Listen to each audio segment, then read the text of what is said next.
Okay, using my new tripod here. I want to do something with these coins, but I'm not 100% sure if I'm going to make them two-sided coin ring or if I want to make them a hammered coin ring where you have them on the edge. This is a Canadian coin.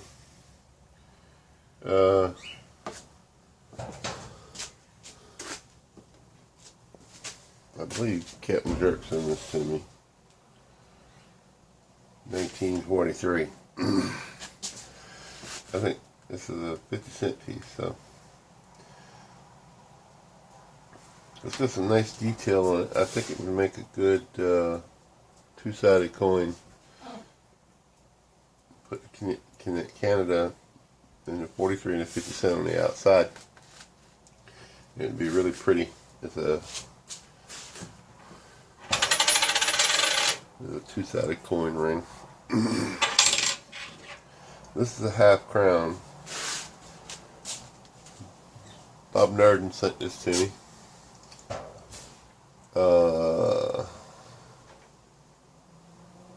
1947.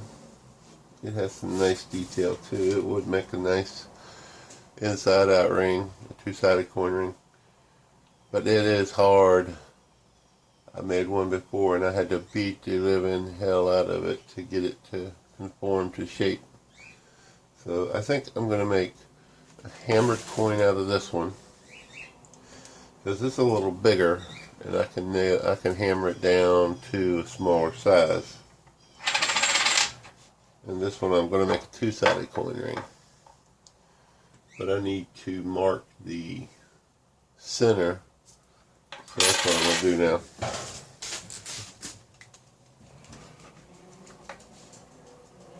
And since I'm going to turn this side out and probably punch it, I'm going to punch it this way, and it might have some outward motion that way. So that's the way it's going to go anyway. So I'm going to mark it on this side. Oops, sorry, I didn't mean to kick the tripod.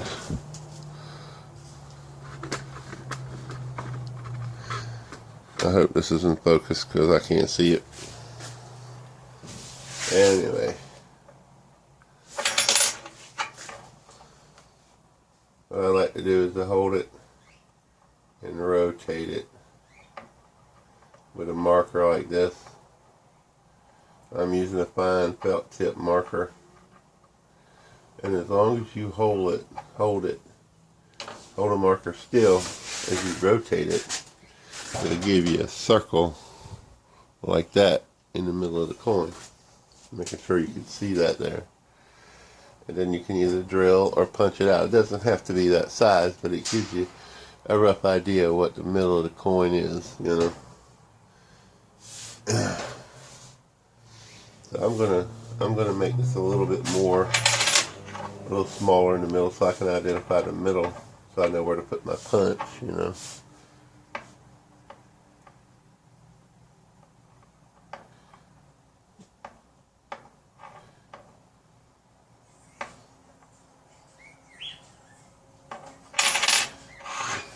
this one, since I'm gonna hammer it, it don't really matter which side I mark it on. So I'm just going to drill a hole in it and put my bolt through it and use it for a handle to hold the coin so I don't beat the hell out of my fingers. So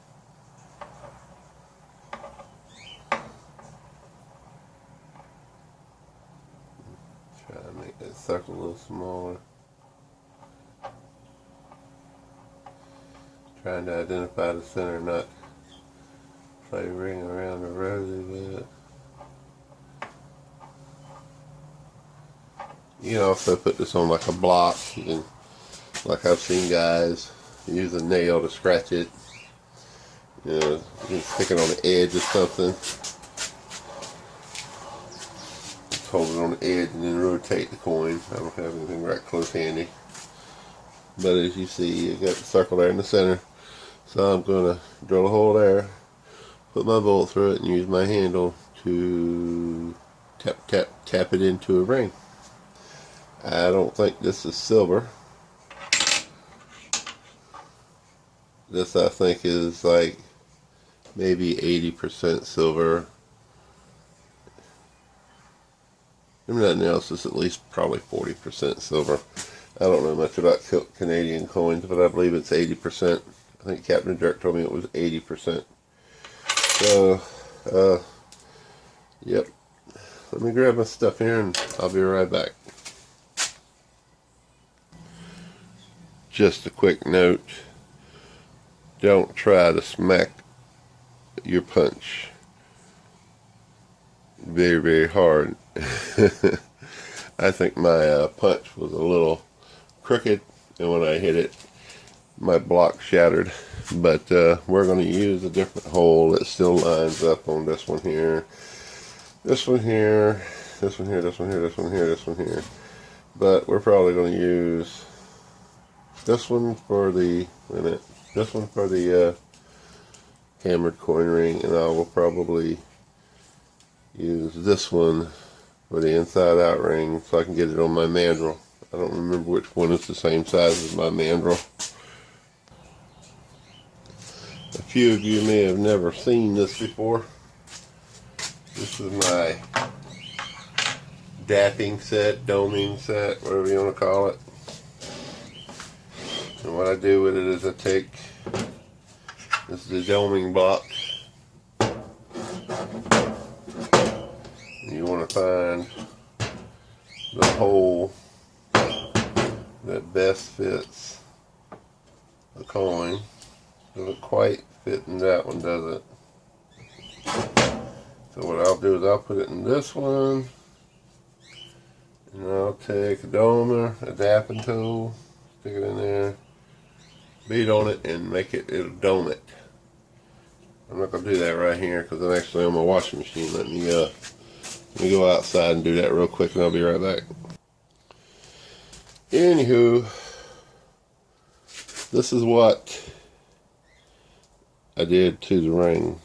I hope you see that. The lighting kind of sucks. I domed it out using the doming tool. Got it down to this one. Tapped it down. Now what I'm going to do is I'm going to sand the inside edge here on my Dremel to alleviate the stress cracks.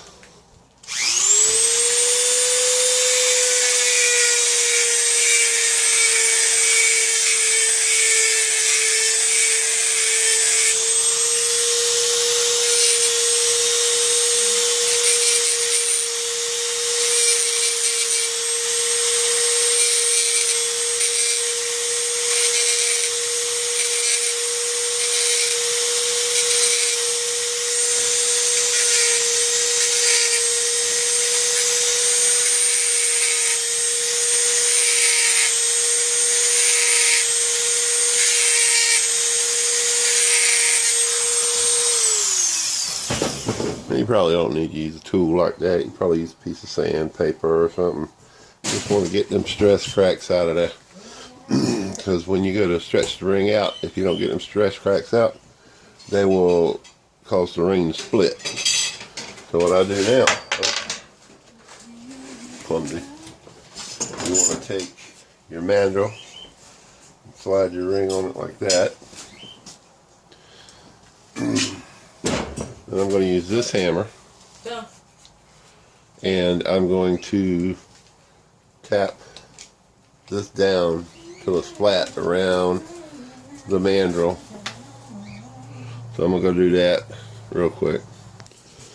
Alright, you can see I've hammered it flat around the mandrel.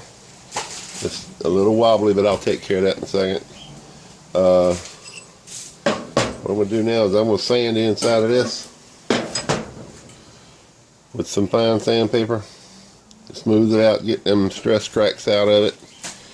And then I'm going to, as you can see, it's a little bit conical shaped. So I'm going to take that out with another tool. Let me grab that real quick. I normally use this device here.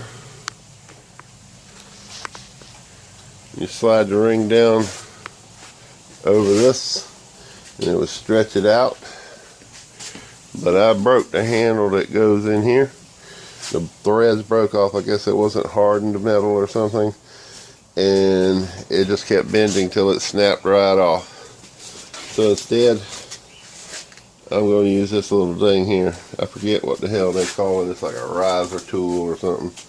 But anyway, you take the ring and you place it over it like that. And when it goes down on that step like that, you have to squeeze these in sometimes to get it down over it. And you stick this in the top of it like that and hammer it down, and it'll stretch that bottom part out to where it's even with the top part. Some people like it conical like that. I don't. So I'm going to go ahead and stretch that out. What I've got here is some 220 grit sandpaper. I'm going to sand the stress marks out of it.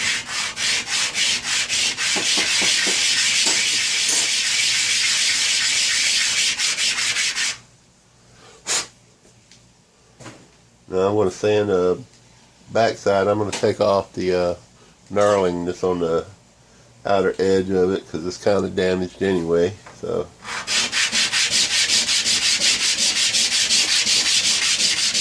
sounds like it's going neener, neener, neener.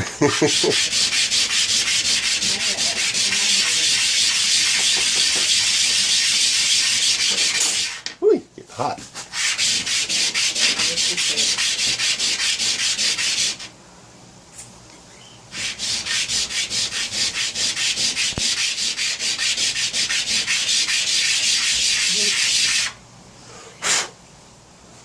See there? It's evening out. Got a little a low spot right there. I'm gonna keep going a little bit.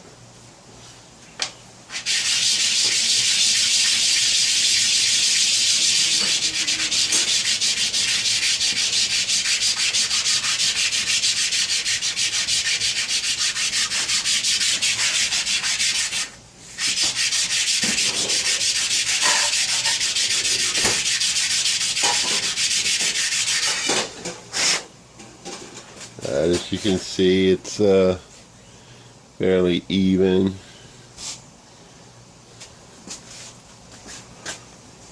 Oh, you see that? Let me close this door. There. I hope that didn't bother y'all before. It's still got a little cone shape to it. I'm going to have to work on it a little bit more to get rid of that cone shape. Beat on it on the mandrel some.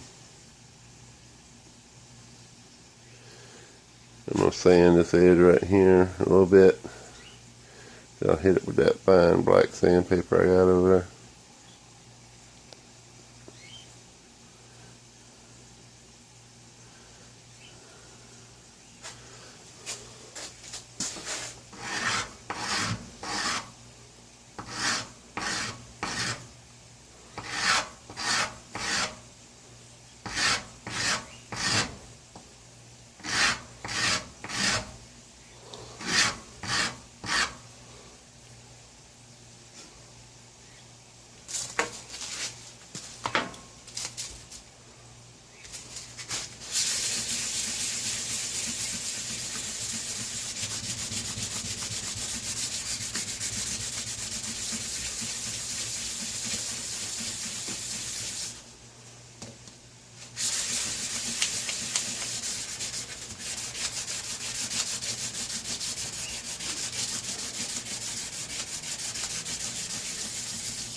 I don't even know what grit this is. This is 400 grit sandpaper.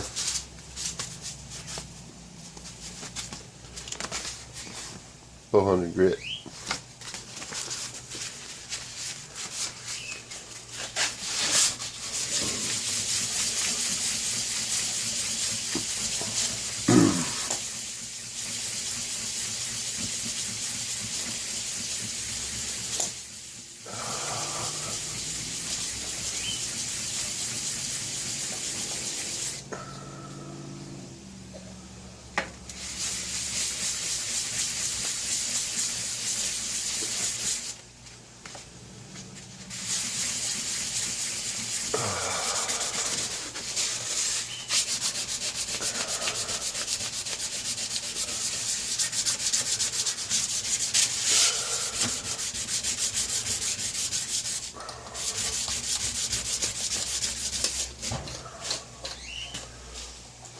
smoothed it out real nice. I'm gonna see if I can get it a little straighter. I don't like it to look like a cone. Let's see if you can see that. Straighten it out some. Be back in a minute. Okay, got it a little bit more even. I like that. It's a size 12. You can see the details. This Canada 1943 right there. I've got to polish it up. I'm going to take a break to eat something. But I just wanted to show you what it looks like right now. You can still see some of the detail on the inside. Kind of scarred it up a little bit doing the stretching, but it's still pretty good. And I'll be back when I get it polished and after I get my belly full.